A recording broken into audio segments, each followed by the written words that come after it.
India's largest digital media network Suman టీవీతో చేతులు కలపండి. ఫ్రాంచైజ్ ద్వారా లోకల్ మీడియా పార్ట్నర్ అవ్వండి. నమస్తే సురేష్ గారు. నమస్కారం అండి ఉషా గారు. వృషభ రాశి వారికి 2024 సంవత్సరం అసలు ఏ విధంగా ఉండబోతుంది అంటారు? ఈ సంవత్సరం యొక్క ఫలితాలు ఏంటి? సో వృషభ రాశి వన్ ఆఫ్ ది ముఖ్యమైన రాశి అని చెప్పాలి, అద్భుతమైన రాశి. ఈ రాశికి సంబంధించి 2024 మన ఫలితాలు తెలుసుకునే ముందు ప్రతి ఒక్కళ్ళు కూడాను ఈ సంవత్సరం కాదు, ప్రతిసారి కూడాను వాళ్ళకి సంబంధించిన హారోస్కోప్ చూసుకోవడం చాలా ఇంపార్టెంట్. దాన్ని బట్టి ఏంటంటే ఫ్యూచర్ అంతా ప్లాన్ చేసుకోవచ్చు. మనీ ఫ్లో ఎలా ఉంది, రిలేషన్షిప్స్ ఎలా ఉన్నాయి, తర్వాత వచ్చేప్పటికి బిజినెస్ అవన్నీ ఎలా ఉంది, ఫేవరబుల్గా ఉంది, అన్ఫేవరబుల్గా ఉంది, ఇలాంటివన్నీ కండిషన్ మనం ముందుగా తెలిసి దానికి అనుగుణంగా మనం ప్లాన్ చేసుకోవడానికి చాలా యూజ్ఫుల్గా ఉంటుంది అని చెప్పేసి ప్రతి ఒక్కరికి చాలా ఇంపార్టెంట్. ఇది వచ్చేటప్పటికి రాశి ఫలాలు చూసుకోవటం. ఇది వచ్చేటప్పటికి మనకి వృషభ రాశి వచ్చేటప్పటికి మనకి నక్షత్రాలు కృతికా నక్షత్రం 2, 3, 4 పాదాలు చేసేవాళ్ళు, తర్వాత రోహిణి 1, 2, 3, 4 పాదాలు, తర్వాత మృగశిర 1, 2 పాదాలు, ఇవి సంబంధించిన వాటిలో వృషభ రాశి కింద నక్షత్రం ప్రకారం వస్తాయి. అంతేకాకుండా పేరు బలం కనుక చూసుకుంటే కనుక పేరుతో అయితే ఈ, ఊ, ఏ, ఓ, వా, వి, వు, వే, ఓ ఈ అక్షరాలు అది సిమిలర్ సౌండ్తో ఉన్న అక్షరాలతో కూడా మనకు వృషభ రాశి కింద వస్తాయి అనమాట. జనరల్గా వృషభ రాశి వచ్చేటప్పుడు చాలా మంచి రాశి అని చెప్తారు. ఎందుకంటే మనకు సాంస్క్రిట్లో దాని గురించి ఒక చిన్న సెంటెన్స్లో చెప్తారనమాట. ఏమని చెప్తారంటే దాతా కాంత యశోధనో రు చరణ కన్య ప్రజోవతే అని చెప్తారనమాట. దాని మీనింగ్ ఏమంటే వీళ్ళు దాతలు అనమాట, ఎక్కువ దాన ధర్మాలు ఎక్కువ చేసేస్తారు, ఎదురు వాళ్ళకి ఇవ్వాలి, తనకున్న దాంట్లో నాకు ఫీలింగ్ వాళ్ళకు ఉంటుంది. తర్వాత మంచి కీర్తిని సంపాదించుకుంటారు, తర్వాత మంచి గుణగణాలు ఉంటాం, చాలా స్ట్రైట్ ఫార్వర్డ్గా ఉంటారు అనమాట మనుషులు. అంతేకాకుండా వీళ్ళకి పిల్లలు ఎక్కువ లేడీస్ సంతానం కూడా ఉంటారని చెప్తారనమాట ఈ శ్లోకం ప్రకారం. ఇవి వచ్చేటప్పటికి వృషభ రాశికి సంబంధించిన తర్వాత ఇప్పుడు ఈ సంవత్సరం వాళ్ళకి ప్లానెటరీ కాంబినేషన్ కనుక మనం గమనించుకుంటే వృషభ రాశిలో 12వ ఇంట్లో వచ్చేటప్పటికి జూపిటర్ గురువు గారు ఉన్నారనమాట.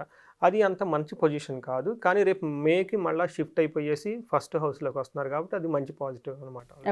తర్వాత వచ్చేప్పటికి 11th హౌస్లో రాహు ఉన్నారనమాట. రాహు 11th హౌస్లో చాలా మంచి ప్లానెట్ అనమాట. చాలా మంచి వాళ్ళకి ధన ఫ్లో కానివ్వండి, అనుకున్న పని కానివ్వండి, తర్వాత ఏదైనా పని చేస్తే అందులో వాళ్ళకి లాభం చాలా త్వరగా క్విక్గా వస్తుంది అని మంచి పొజిషన్ అని చెప్తారనమాట.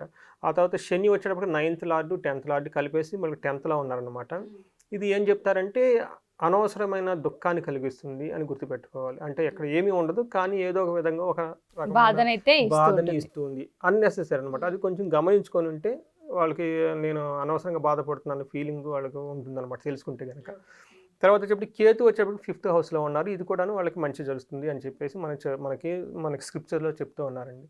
ఇప్పుడు వచ్చేటప్పటికి 10th హౌస్లో మనకి ఏం చెప్తారంటే మనోవ్యకులత సంతాప. శని 10th హౌస్లో ఉండటం వల్ల అనవసరమైన ఏదో ఒక వ్యకులత బాధ అవన్నీ ఎక్కువ ఉంటాయి అని చెప్తుందన్నమాట. అంతేకాకుండా ఉద్యోగ విఘ్నకం అంటే చేసే పనిలో ఒక ఆటంకాలు కలిగిస్తూ ఉంటారన్నమాట. అంతేగాని దాన్ని జాబ్ని అయితే చెడగొట్టరు, కాకపోతే ఏదో ఒక ఆటంకాలు కలిగిస్తూ ఉంటాయి అన్నమాట. తర్వాత ఏదైనా ఒక పని చేస్తే తర్వాత సర్వం విఘ్నక ఏదో ఒక ఆటంకాలు వచ్చేసి మళ్ళీ ఆ తర్వాత మళ్ళీ పని జరుగుతుంది అనమాట. అంటే వీళ్ళకి ఈ సంవత్సరాలకి పేషెన్స్ ఎక్కువ ఉండాలన్నమాట. పని స్టార్ట్ చేస్తారు, ఏదో ఒక అనవసరమైన వచ్చేసి ఒక గ్యాప్ వచ్చేసింది, లేకపోతే ఒక కట్ అవుతుంది అనమాట. అక్కడి నుంచి మళ్ళీ స్టార్ట్ అవుతుంది. అందుకని చెప్పేసి వీళ్ళు కొంచెం డిటర్మినేషన్ ఎక్కువ ఉండాలి. శని ప్రకారంగా చూసుకుంటే జూపిటర్ వచ్చేటప్పటికి లాస్ట్ ఇయర్లో నుంచి వాళ్ళకి జూపిటర్లో ఏమవుతుందంటేనండి స్థాన బ్రహ్మసం అని చెప్పేసి ఇక్కడ నుంచి అక్కడికి ప్రమోషన్స్ రావటం కానివ్వండి, లేదంటే ఒక చోట నుంచి ఇంకో చోటకి వెళ్ళిపోవటం కానీ, ఉన్న పొజిషన్ నుంచి పోగొట్టుకోవటం కానీ ఇలాంటివి ఎక్కువ జరుగుతూ ఉంటాయి. ఒక ప్లేస్ నుంచి ఇంకో ప్లేస్కి వెళ్తారనమాట. అక్కడికి వెళ్ళినా కానీ వాళ్ళకి గ్రోత్ ఉండదు. అలా ఒక స్టాగ్నెంట్ పొజిషన్లో ఉన్న గురువు ఇప్పుడు May 1st నుంచి వాళ్ళకి కొంచెం బాగా కొంచెం పాజిటివ్గా రిజల్ట్ అవ్వడానికి స్టార్ట్ అవుతుంది. ఇప్పటి నుంచి ఏమవుతుందంటేనండి నిరుద్యోగం కాస్త కొంచెం ఉద్యోగం వస్తుంది, కానీ ఉద్యోగం వదిలో అంత సాటిస్ఫాక్షన్ ఉండదు. అంతకుముందు జాబే లేదు, కానీ ఇప్పుడు జాబ్ వచ్చింది, ఉన్న జాబ్లో వాళ్ళకి హ్యాపీనెస్ ఉంటుంది. ఈ టైప్ కండిషన్ కొంచెం బెటర్మెంట్ పొజిషన్లో జూపిటర్ ఉంటారండి. తర్వాత రాహు వచ్చేటప్పుడు వీళ్ళకి బాగా మంచి పాజిటివ్గా ఉన్న ప్లానెట్ ఏమైనా ఉంటే రాహు ప్లానెట్ అని చెప్పుకోవాలి. వాళ్ళు వచ్చేటప్పటికి ధనాన్ని బాగా ఇవ్వటానికి కానివ్వండి, వ్యాపారానికి సంబంధించి కానివ్వండి, ఇలా అంటే సర్వజనుల నుంచి మంచి గుర్తింపు ఇవన్నీ రావడానికి కూడా ఇప్పుడు రాహు వీళ్ళకి బాగా హెల్ప్ చేస్తుంది అనమాట. వీళ్ళకి ఉన్న ఈ 3 ప్లానెట్లో రాహు వాళ్ళకి మంచి స్ట్రాంగ్గా ఉండి హెల్ప్ చేసేస్తూ ఉంటారు. గురువు గారు వచ్చేటప్పటికేమో ఇంతకుముందు కలితే బెటర్గా ఉంటారు. శని వచ్చేటప్పటికి అనవసరమైన మెంటల్ టెన్షన్ చేస్తూ ఉంటారు. కేతువు కూడా బాగా ఉంటాయి. ఇవి వచ్చే ప్లానెటరీ కాంబినేషన్ అండి. తర్వాత కెరీర్ ఓవరాల్గా చూసుకుంటే ఈ 4 ప్లానెట్స్ వేరే ప్లానెట్స్కి వెళ్ళి చూస్తే ఒక రకంగా చూస్తే చాలా బాగుంది అని చెప్పాలి. వృషభ రాశి వాళ్ళకి అంటే టెన్షన్స్ ఉంటాయి, కానీ అది ఎక్కువ ఇబ్బంది పెట్టేది కాదనమాట. మెంటల్ టెన్షన్స్ వర్రీస్ ఎక్కువ ఉంటాయి, కానీ బట్ యాక్చువల్గా అయితే ఉండదు అనమాట. తర్వాత వాళ్ళు కనుక మంచి హార్డ్ వర్క్ చేస్తే రిటర్న్స్ కూడా అంతే ఉంటాయి అనమాట. అప్రిసియేషన్, తర్వాత కొలీగ్స్ దగ్గర నుంచి అప్రిసియేషన్, తర్వాత వచ్చేటప్పటికి సీనియర్స్ దగ్గర నుంచి అప్రిషియేషన్ అవన్నీ వాళ్ళకి వచ్చేస్తూ ఉంటుంది, బాగుంటుందని చెప్పేసి. తర్వాత వీళ్ళకి గ్రోత్ కనుక ప్లాన్ చేసుకోకుంటే కనుక మార్చి, ఏప్రిల్, డిసెంబర్లో వాళ్ళకి ప్రమోషన్స్ కానివ్వండి, హై పొజిషన్స్ వచ్చే ఛాన్సెస్ ఉన్నాయి. ఆ టైంలో కనుక వాళ్ళు ప్రాపర్గా ప్లాన్ చేసుకుంటే బాగుంటుంది. నెక్స్ట్ వచ్చేటప్పటికి హెల్త్ రిలేటెడ్ అంత మంచిది కాదు అని చెప్పాలన్నమాట. తర్వాత ఏమవుతుంది, జనవరి, ఫిబ్రవరిలో హెల్త్ కాంప్లికేషన్స్ ఎక్కువ ఉంటాయి. తర్వాత అక్టోబర్ మంత్లో కూడాను కొంచెం హెల్త్ రిలేటెడ్ ఇష్యూస్ చూపిస్తూ ఉందన్నమాట. ఈ 3 తప్ప మిగతా టైంలో వాళ్ళు బాగానే ఉంటారు. నెక్స్ట్ ఫ్యామిలీ రిలేషన్షిప్స్ వచ్చేటప్పటికి కొంచెం వీళ్ళ మదర్కి కానీ ఫాదర్ కానీ హెల్త్ ఇష్యూస్ వచ్చే టైం ఉంది కదా, అది కూడాను ఏప్రిల్, జూన్లో ఎక్కువ వాళ్ళకి కొంచెం వాళ్ళు కేర్ఫుల్గా ఉండాల్సిన మంత్ అనమాట. ఓవరాల్గా ఫ్యామిలీ అట్మాస్ఫియర్ వచ్చేటప్పుడు చాలా బాగుంటుంది. కాకపోతే నవంబర్, డిసెంబర్లో వచ్చేటప్పటికి మళ్ళీ ఫ్యామిలీ రిలేటెడ్ హార్మోనీ అదంతా గ్రోత్ అంతా బాగుంటుంది అనమాట. ఓన్లీ వచ్చేటప్పటికి ఏప్రిల్, జూన్లో వాళ్ళ మదర్కి కానీ ఫాదర్ కానీ హెల్త్ రిలేటెడ్ ఇష్యూస్ వచ్చి డిస్టర్బెన్స్ అవుతుంది. బండి నవంబర్, డిసెంబర్ ఇలా వచ్చేటప్పటికి మళ్ళీ లాస్ట్లో బాగుంటుందని చెప్పారు అనమాట.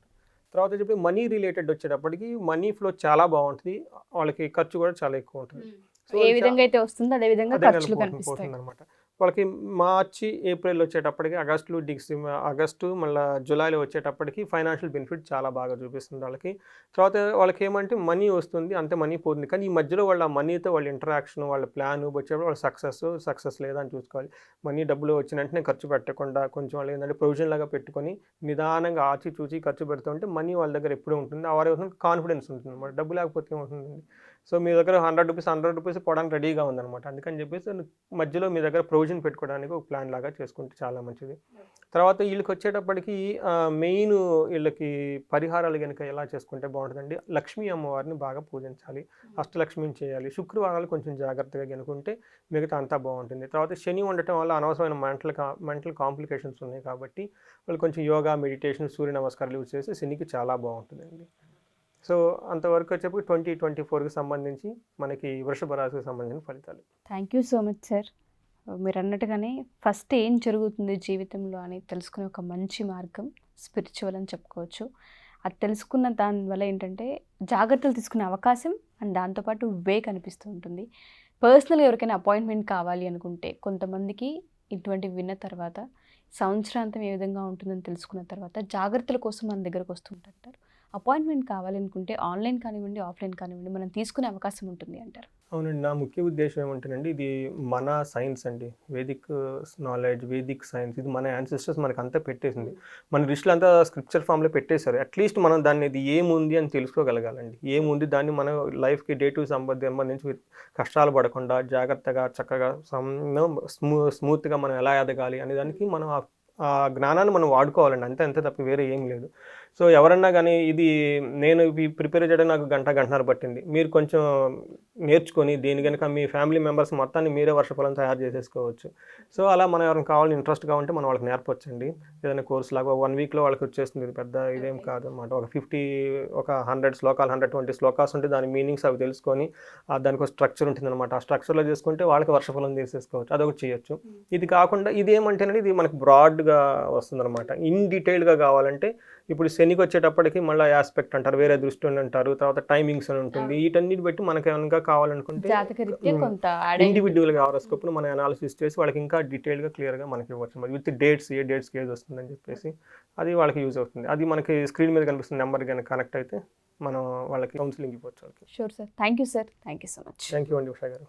సో ఎవరైనా సరే మా ఈ ఎపిసోడ్ చూసిన తర్వాత పరిహార రీత్యా లేదా జాతక రీత్యా, డేట్ ఆఫ్ బర్త్ రీత్యా ఏదైనా ఇంకొంచెం తెలుసుకోవాలి, దానికి తగ్గట్టుగా మనం జాగ్రత్తలు తీసుకోవచ్చు అన్న ఆ ఒపీనియన్ కనుక మీకుంటే ఖచ్చితంగా సురేష్ గారు అపాయింట్మెంట్ తీసుకుంటుంటారు. ఆన్లైన్ కానివ్వండి, ఆఫ్లైన్ కానివ్వండి అవైలబుల్గా ఉంటారు. కింద స్క్రోల్ అవుతున్న కాంటాక్ట్ నెంబర్ని కాంటాక్ట్ చేస్తే సురేష్ గారి టీం మీకు పూర్తి వివరాలు అందిస్తారు. Thank you.